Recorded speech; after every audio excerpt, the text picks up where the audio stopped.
Szavaztok, szép jó napot! Mindenkit nagyon sok szeretettel üdvözlünk Szoki konyhájába, drága feleségemmel, Szilvikével együtt, ahogyan azt megszokhattátok. Első körben mindenkinek nagyon boldog új évet kívánunk, sok-sok sikert, egészséget, boldogságot, gazdagságot mondhatnám, de hát legyen annyi, amennyi pont elég, az már tökéletes, tudjátok. Indítunk egy nagyon-nagyon kellemes recepttel, így januárban, Farmer burgonya, nem tudom mennyien ismeritek. Aki esetleg nem, megtetszik a recept, készítse el, nagyon-nagyon egyszerű, és tényleg hatalmas étel. Nem utolsó sorban az alap egy jóféle marhapörkölt, aki még nem készített marhapörköltet, ezt is meg fogom mutatni. Tényleg roppanul egyszerű és fantasztikus ízvilágot takar ez az étel. Láthattok krumplit, vöröshagymát, fokhagymát, itt lényegében spulnizom az ízeket, hiszen bele fogok tenni dajált erős paprikát, nagyon-nagyon szeretjük. Nyilván, aki nem szereti, nyugodtan hagyja ki. Belekerül egy kevés házi gulyáskrém, akinek nincs házi, nyugodtan az üzletével is lehet dolgozni. Csemege paprika darálék, házi készítésű ez is, és úgy szintén a paradicsom püré. Tehát lényegében a paradicsom pürét, az édes paprika pürét, a gulyáskrémet és a darált erőset meg tudjátok nézni, mindegyiknek fönn van a receptje. Nyilván, ha ezeket nem készítettétek el otthon, vagy nincs kedvetek, az üzletivel úgy szintén lehet dolgozni, vagy éppen, hogyha gondoljátok, és most azért nem szaladtok le, egy kis gulyáskrém nincs otthon, az se baj, de higgyétek el, itt tényleg kicsúcsosodik az étel. Tejfölt láthatok, marhahúst jelen esetben, és el szoktam nektek mondani, én mindenféleképpen a szaftosabb, zsírosabb, enyhén fagyusabb húst szeretek. Itt a marha esetében most nyakkal fogok dolgozni, de nyilván, hogyha nincsen nyak esetleg, és ha mégis ezt el szeretnétek készíteni, akkor feltétlenül most vagy lábszár, vagy lapockát ajánlanék, mind a kettő pluszba tökéletes hozzá. Zöld arany, petrezselyem, ki sem maradhat, tudjátok. Nagyon-nagyon fontos az ételben. Lényegében ezt a petrezselymet csak a végén fogom felhasználni. Láthattok piros paprikát, köményt, fekete őrölt borsot, babérlevelet, sót, és nem tudom, mondtam-e, hát zsír, házi zsír, sertészsírrel fogok indítani. Zsírrel. Na, látjátok, januárban még. Tehát ezzel fogunk indítani. Lefuttatjuk a hagymát, kicsit ledíszteljük, tudjátok, rodjon össze minden. Utána jöhet a húsi, tehát lényegében a hússal kezdünk, ezt azonnal föl fogom dolgozni. Jöhet a húsi feldolgozása, lényegében teljes mértékben rátok van bízva, milyen méretre vágjátok össze. Hát én mindenféleképpen, amikor marhahússal dolgozom főleg, és marha pörköltet főzök, mutatom nektek, körülbelül ilyen kockákat szoktam vágni. Tehát azt szeretném mondani ezzel, hogy semmiféleképpen nem aprózom el, és természetesen ez a recept még arról is szól, amikor megfőtt majd a marhapörkölt, gyönyörű szépen át fogom azt vágni. Na de, ha véletlenül megállnátok a marhapörköltnél, akkor látjátok, ez a méret, nem szedem le róla ezt az enyhén kis minimális fagyút, nagyon-nagyon szeretem, és mint említettem volt nektek, nagyon kellemesen és szaftos marad a hús. Jöjjön egy kis vöröshagyma aprítás, fokhagyma durrantás, ahogy szoktam volt mutatni nektek. Hát vöröshagymánál annyi a technológia, és tudjátok, marhahússal dolgozunk, tehát bőségesen lesz ideje szétfőni, ezzel csak annyit szeretnék mondani, nyugodtan gorombára össze lehet vágni. Aki gondolja finomra, nincsen tényleg ebben az esetben jelentősége. Na, vöröshagymánál ennyi, megmutatok egy-egy fejet, pontosabban itt egy gerezdet, szétnyomom, szétdurrantom, és ezt meg ilyen pici apró darabokra vágom össze. Az összes hagymával így járok el. Pikpak meg vagyunk vele. Utána elindítjuk ezt a finomságot.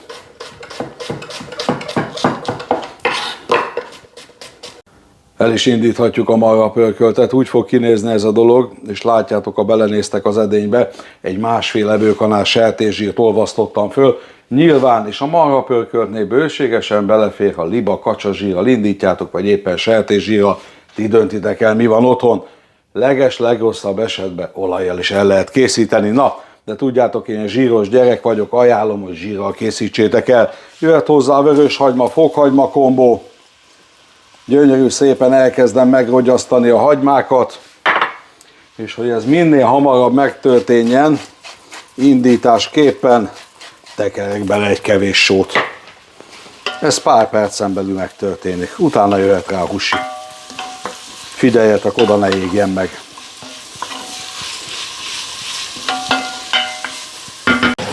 Gyönyörű szépen megrogytak a hagymák, mint látjátok, ha látjátok.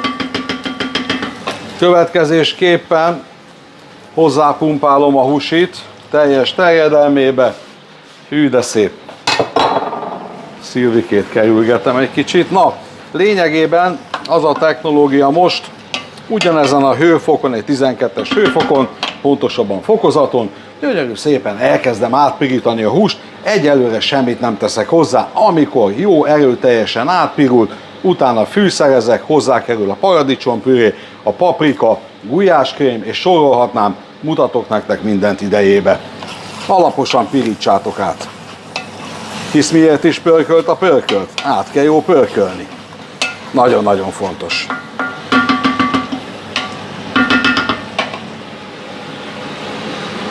Tovább is léphetünk. Egy pillanatra lekapcsolom az elszívót, csak hogy jobban halljátok ezeket a gyönyörűséges hangokat. Lehet, hogy magától be fog kapcsolni, mert már van ilyen technológia. Na, azt szeretném mutatni nektek és mondani, gyönyörű szépen visszapirítottam zsírjára a marhahúst, látni, hallani. Egy kicsi idő el fog telni, nálatok is ez nyilvánvaló, ki fog engedni magából vizet, de lényegében ezt a szakaszt meg kell várni, és ennél a szakasznál el lehet kezdeni ízesíteni, beletenni a paprikát, paradicsomot, stb. És nyilván, mint elmondtam sok-sok videóban, akár a nyári időszakban friss paradicsommal, friss paprikával tudtok dolgozni. Na, hadd szóljon! Gulyáskrém művek, egy bő evőkanálnyi a mennyiség. Jöhet a paprika püré, édes paprika, meglátjátok, csodálatos lesz a tartalom. Ezeket majd ki is öblítem. Jöhet a paradicsom püré. Nagyon-nagyon pompás, jöhet 2 darab babérlevél. Ki lehet hagyni, ha valaki nem szereti. Épp egy nagyon pici csípős csapott teáskanál. Tökéletes. Egy pici őrölt fekete bors, csapott teáskanál. Piros paprikából nem teszek sokat, megmondom miért, mert még a végén fogok hozzátenni.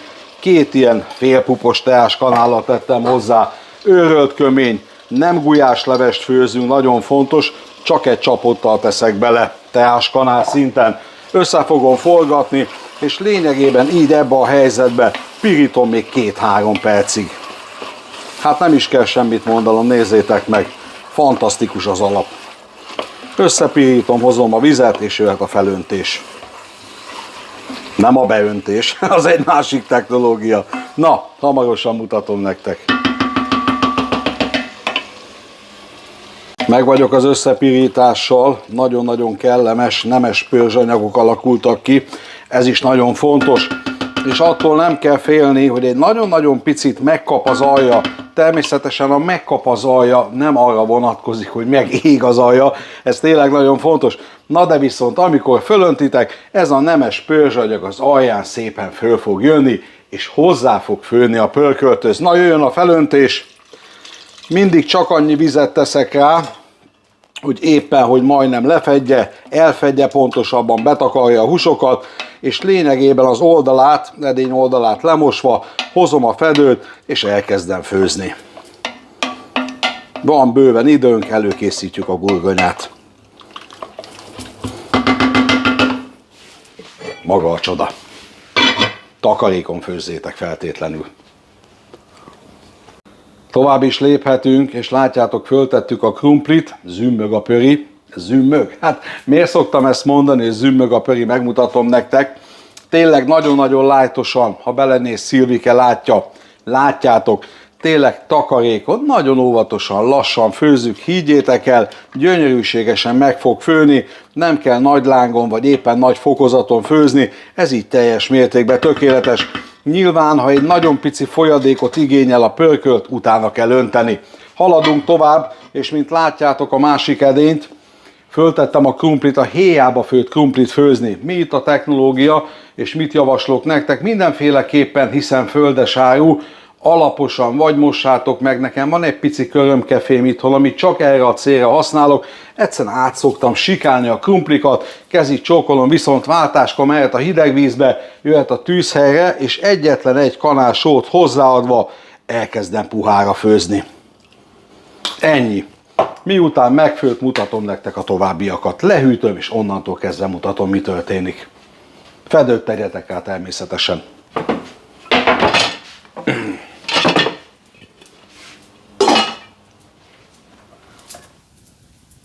Megfőtt a krumpli, a marhának kell még egy kevés idő. Lényegében látjátok, vagy pontosabban úgy tudjátok ellenőrizni a krumplit, főleg, hogy ne főjön szét, ez nagyon fontos. Egyszerűen fogtok egy húrkapálcikát, megszúrjátok egy húsvillát, egy sima villával, hagyományos villával, meg tudjátok nézni.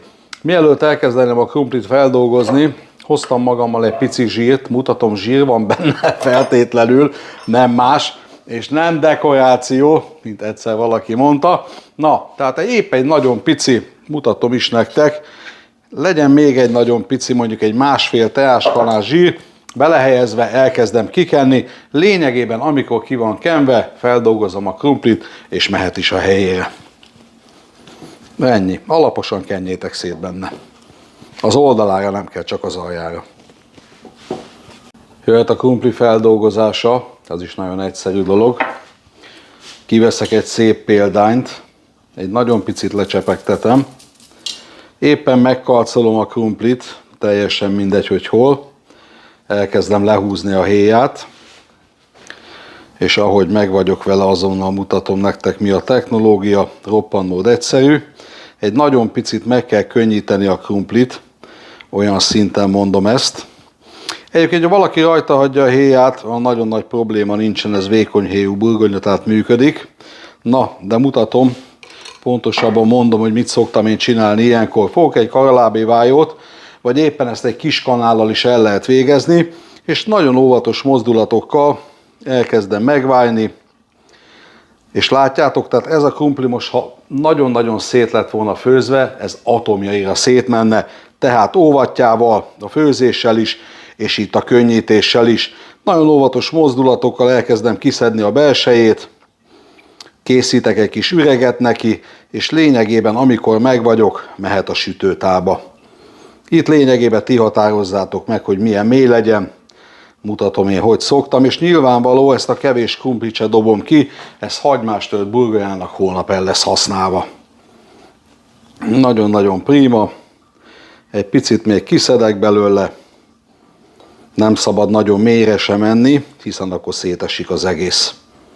Na, körülbelül ennyi, itt a szélét még egy nagyon picit megápolom, kezit csókolom, mehet a sütőtálba, így fognak kinézni a kis csónakok, és ebbe fog belemenni az összevágott nagyon finom pöri. Hadd szóljon, jöhet a következő. Éppen csak meg kell karcolni a héját, megpucolni, kiválni, viszontnézésre.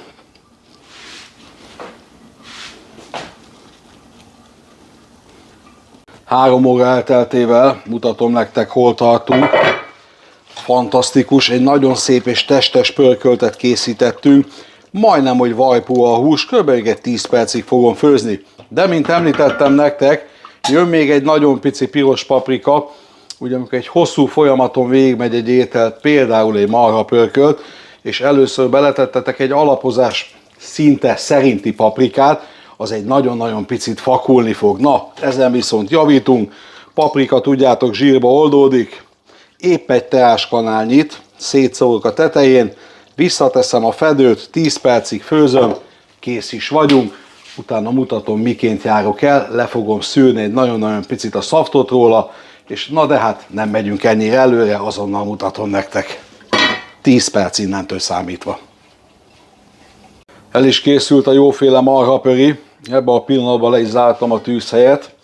Mutatom nektek a tartalmat, elsőként egy fakanállal, tekintsetek bele. Fantasztikus, sűrű marhapörkölt, aki és meg szeretne most állni, tessék, lehet elfogyasztani. Nagyon-nagyon finom és kellemes vajpó a húsi, és hát nem is kell mondanom, nézzétek meg, botrányosan erős szafja van. az én gondolataim szerint ez egy jó marha pörkölt. Na, mit fogok most tenni? Hoztam egy kis szűrőkanalat, szépen elkezdem kilapátolni, enyhén, csak éppen enyhén lecsepegtetem. Hoztam egy ilyen szélesebb és hosszabb tálat, hogy nyugodtan és kényelmesen hűljenek ki, gyorsabban hűljenek ki, utána jöhet a húsok feldolgozása. Természetesen, elsőként mondom, nem fontos az összes húst összevágni, amennyi krumpli van, csak annyit, és a szaftot se fogom addig behabarni, ameddig nem látom, mennyi hús maradt. Na, mutatom nektek idejébe. Kilapátolom őket, egy picit hagy hűljenek, a maradék húst kevés szaftal félreteszem, a többi szaftot behabarom. Eszméletlen jól néz ki. Következő folyamatként jöhet a húsok összevágása, és nem tudom mennyire látjátok, de a tartalom egy nagyon picit megritkult, hiszen aki erre járt a családból, bele-bele csípett, és hát én senkire nem szeretnék itthon rászólni, nyilvánvaló, tehát lehet, hogy az összeset összevágom, azt beletöltöm. Egy-két adagot el akartam tenni külön marhapörköl gyanánt, ez nem fog sikerülni, én szerintem, na de amikor vágjuk és meglátjuk, hogyan alakul. Na, hadd szóljon, jöjjön egy kis kör, elkezdem összevágni, lényegében körülbelül ekkorára, tehát nem kell nagyon-nagyon elaprózni, lehet, hogy még egyet fordítok rajta, és úgy is elvágom, megvágom, jöjjön egy fordítás, lényegében körülbelül ekkorákra darabolom össze,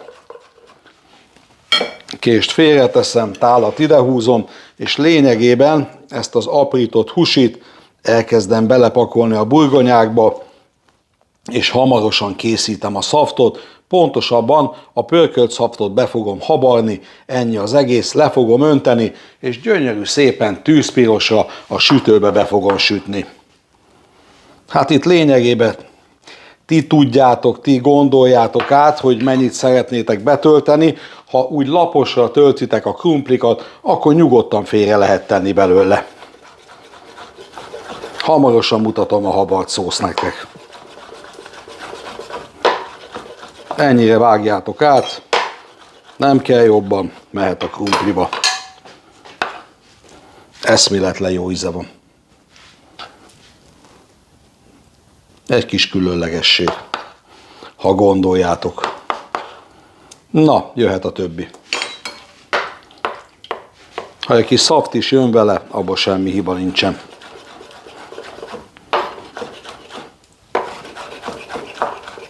Lassan el is készültünk az étellel, van még egy nagyon pici dolgunk, és látjátok becsületemre, egy pici pörköltet csak megmentettem holnapra. Friss kenyérrel, uborkával be fogom tolni, és mindenki eszik, amit akar. Na, viccen kívül begyújtottam a sütőt 230 fokra légkeverésre, úgy fogom ma jó rápumpálni a hőt a krumplikra, a betöltött krumplikra, de lényegében előtte van még egy nagyon fontos dolog, és látjátok, egy pici szaftot azért megmentettem a pörköltre, és maradt ennyi szaftunk bőségesen elég. Hozom a 100 g tejfölt, és nyilván ezt a kis szaftot nem kell most visszamelegíteni. Rákotrom a tejfölt, alaposan kidolgozzuk itt az anyagot. Tökéletes habverővel el fogom keverni, és lényegében ebből a kis finom szaftal meg fogom öntözni a krumplikat. Babérleveleket hagyjuk benne. Vagy pontosabban gondoljátok, szedjétek ki előtte. Majd ellavírozok. Na, ennyi volt. Kis nemes pörzsanyagot is hozunk az oldaláról. Hű, de jól néz ki. Na, aki nem ismerte ezt az ételt, remélem ki fogja próbálni, tényleg bombasztikus, nagyon-nagyon finom, tökéletes. Fogok egy kanalat, megborítom az edényt, és lényegében picit közelebb jövök, és mindegyikre bőséggel teszek ilyen kis szaftocskát, így kerül be a sütőbe. Körülbelül 20 perc a sütési idő. Pompásan néznek ki.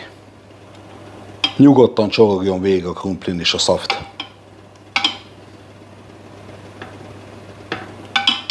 Azonnal teszem a sütőbe.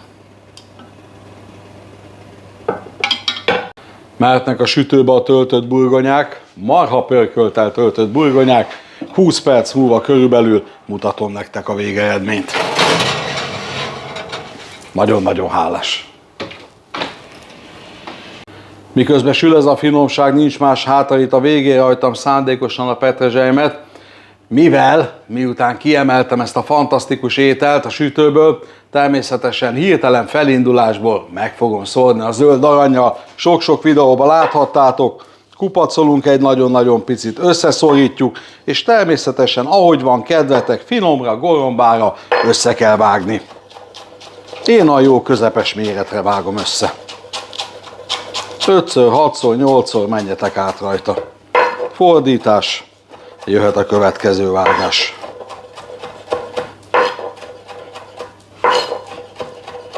Húsz perc elteltével jöhet ki ez a finomság, nézzétek meg!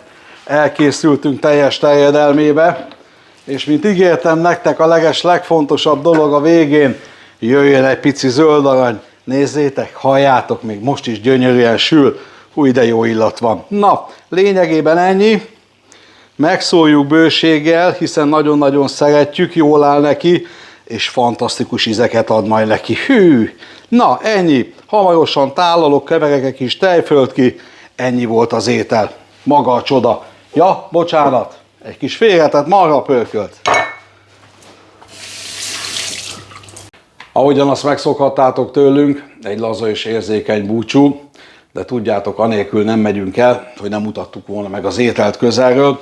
Hogyan is fog esetleg nálatok kinézni ez az étel, és tiszta szívből ajánljuk, hogy készítsétek el, hiszen sokszor a megszokott már tudom unalmas, és tisztában vagyok vele, bármelyik étel nagyon-nagyon finom, akár egy gödöllői töltött csirke, egy rántott hús, egy bácskai rizses hús, és amit általában az ember el szokott otthon készíteni hétvégére, de higgyétek el, egy pici idő ráfordításával, hiszen marhapörköltet főzünk, egy ilyen ételt összerakni, én úgy gondolom csodálatos, és akár meglepni vele barátokat, szeretteiteket, vagy éppen csak a családnak odatolni, hogy gyerekek, itt van egy újdonság, kóstoljátok meg, ki ne szeretné a krumplit, ki ne szeretné a marhapörköltet, és így összeépítenek főleg. Na, arról nem is beszélve, de nem is szívesen beszélek róla, hogy akár ez az étel lehet egy maradékmentő étel is marhapörkölt szinten, de megmondom nektek őszintén, nálunk még olyan alkalom, hogy marhapörkölt megmaradt volna, soha nem volt. Na,